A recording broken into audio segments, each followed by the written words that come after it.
திமுகவே நமக்கு அப்போலேருந்து பிடிக்காது. இப்போ வந்து ஏடிஎம்கே வந்து ஜெயிச்சிரும்னு நினைக்கிறீங்க? அப்போ கண்டிப்பாக வாய்ப்பு இருக்குது அடுத்தது. இப்போ ஏடிஎம்கேல டிவிகே கூட்டணி வருவாரா? அதை பற்றி நாங்கள் கவலைப்படல. அது வந்தாலும் வரலாட்டி அதை பற்றி கவலைப்படல. நாங்கள் என்றைக்கும் இண்டிவிஜுவல் தான். ஏடிஎம்கே பிஜேபி கூட்டணி பற்றி என்ன நினைக்கிறீங்க? உங்களுக்கு பிடிச்சிருக்கா அந்த கூட்டணி? இல்லை நம்மளுக்கு என்றைக்கு இண்டிவிஜுவலாக அந்த அம்மா இருந்தால் தமிழ்நாடு வேறு லெவலில் போயிருக்கும். அந்த அம்மா இல்லாதனால தான் நாடு இப்படி நாசமாக போய் கிடக்கு. எடப்பாடி செயல்பாடு எப்படி இருக்குது? எடப்பாடியோட செயல்பாடுகள் பரவாயில்ல. இவர் ஸ்டாலினுக்கு அவர் 4 வருஷம் ஓட்டுன்னு நல்லா செஞ்சார். பரவாயில்ல.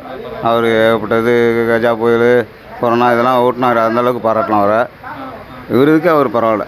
இந்த பிஜேபி கூட்டணி இருக்கிறது உங்களுக்கு ஓகேவா? இல்லை இது எப்படி நினைக்கிறீங்க அந்த பிஜேபி கூட்டணி பற்றி? அதனால் உங்கள் வாக்கு பேங்க் வந்து அடி வாங்க நினைக்கிறீங்க?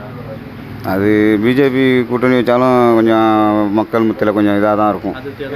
ஆமாம். என்னோட ஆதரவா ஏடிஎம்கே. அவங்க டிவிகே விஜய் வந்து உங்கள் கூட்டணியில் வருவாங்க அப்படின்னு சொல்லிட்டு இருக்காரு. ஸோ வரதுக்கு சான்ஸ் இருக்குன்னு நினைக்கலாம். அதுவும் எனக்கு நம்பிக்கை இல்லை. எனக்கு நம்பிக்கை இல்லை. ஏடிஎம்கே வித் பிஜேபி அலைன்ஸில் இருக்காங்க. அதோட விஜய் போய் சேர்ந்தாக்கா விஜயோட ஃப்யூச்சர் வந்து எடுபடாது, நல்லா இருக்காது. ஏன்னா அவர் வந்து பிஜேபியை தான் கொள்கை எதிரின்றாரு, அரசியல் எதிரின்னு திமுக சொல்கிறார். இவ்வளோ பேசிட்டு போய் திருப்பி போய் ஏடிஎம்கேட சேர்ந்தாக்கா கண்டிப்பாக அவரோட ஓட் பேங்க் குறையும். சாதாரணமாக வந்து எல்லாருமே இப்போ ஒரு பொதுவான விஜய்க்கு போடலான்னு ஒரு முடிவில் இருக்கிறவங்களும் போட மாட்டாங்க. ஏன்னா அந்த பிஜேபி அலைன்ஸுங்கிறதுனால. ஏடிஎம்கே இது சந்தோஷம் தான். வருவார் நினைக்கிறீங்களா? வருவார். இப்போ அவர் வந்தார்னா இப்போ யார் முதலமைச்சர் வேட்பாளர்? ஏன்னா அவரும் ஒரு முதலமைச்சர் வேட்பாளர் அறிவிச்சிருக்காரு. இருந்தாலும் கட்சி தலைமை என்ன முடிவு எடுக்கிறாங்களோ அதுக்கு தகுந்த மாதிரி தான் அது. ஆமாம். பிஜேபி கூட கூட்டணி வச்சுருக்காங்களா ஏடிஎம்கே? ஸோ அதை பற்றி நீங்கள் நினைக்கிறீங்க? உங்களுக்கு அந்த கூட்டணி விருப்பமான கூட்டணியா இல்லை எப்படி? அது இல்லை, விருப்பமான கூட்டணி தான். ஆமாம். பொதுமக்களாக இருந்து யோசிக்கும்போது யார் வேணாலும் எந்த பக்கம் வேணாலும் போகலாம், வேணாலும். ஏன்னா நிரந்தரமான எதிரியும் கிடையாது, நிரந்தரமான தோழனும் கிடையாதுங்கிறதுனால அரசியலில் எப்படி வேணாலும் வரலாம் அது. ஆனால் எனக்கு தெரிஞ்சு அது மாதிரி போணுச்சுன்னா அது அவருக்கு பாதிப்பாக தான் இருக்கும்னு நினைக்கிறேன். டிவிகேக்கு பாதிப்பா? ஆமாம், கண்டிப்பாக பாதகமாக தான் இருக்கும். ஏடிஎம்கேல கூட்டணியில் வந்து டிவிகே விஜய் வருவாரா? அவர் வரலாம். 90% வாய்ப்பு இருக்குது. வந்தால் எப்படி எத்தனை சீட்டுகள் அவருக்கு வழங்கப்படும்? ஏன்னா பிஜேபிக்கும் சீட்டுகள் கொடுக்கணும். வந்துடுவார். எம்ஜிஆர் எப்படி வந்தார், எப்படி உட்காந்தார்? எம்ஜிஆர்லாம் வந்து அப்பயே பார்த்தாள். காலையில் 4 மணிக்கு வந்து ராத்திரி 12 மணி தான் பார்த்தோம்.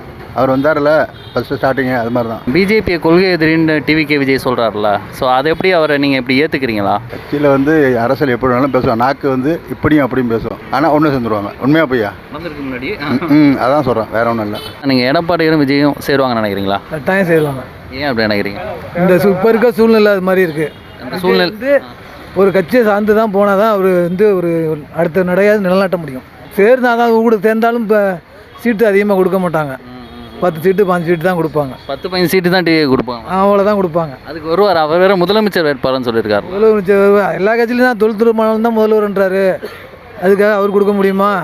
ஆதரவு ஏடிஎம்கே தான். வர்றதுக்கு கொஞ்சம் ஆதரவு இருக்குது. அந்த கருவூர பிரச்சனை தான் அதிகமாகிட்டு அந்த பிரச்சனைலேருந்து இப்போ தலையெடுத்து வர்றதுக்கு வாய்ப்பு இருக்குது. எத்தனை சீட்டு கொடுப்பீங்க இன்கேஸ் உங்கள் கூட்டணி வந்தால்? அவர் வந்து ஒரு 30 சீட்டு கொடுக்கறது வாய்ப்பு இருக்குங்கிறாங்க. இப்போ ராகுல் காந்தியும் முக ஸ்டாலின் வந்து ஒரு சகோதர நட்பில் இருக்காங்கல்ல, அப்போ வந்து இதை முடிச்சுட்டு வேறு ஏதோ கூட்டணி போகிறதுக்கு வாய்ப்பு இருக்குன்னு நினைக்கிறீங்களா? எந்த அளவுக்கு? அதெல்லாம் வாய்ப்பு இருக்க வாய்ப்புகள் இருக்காது.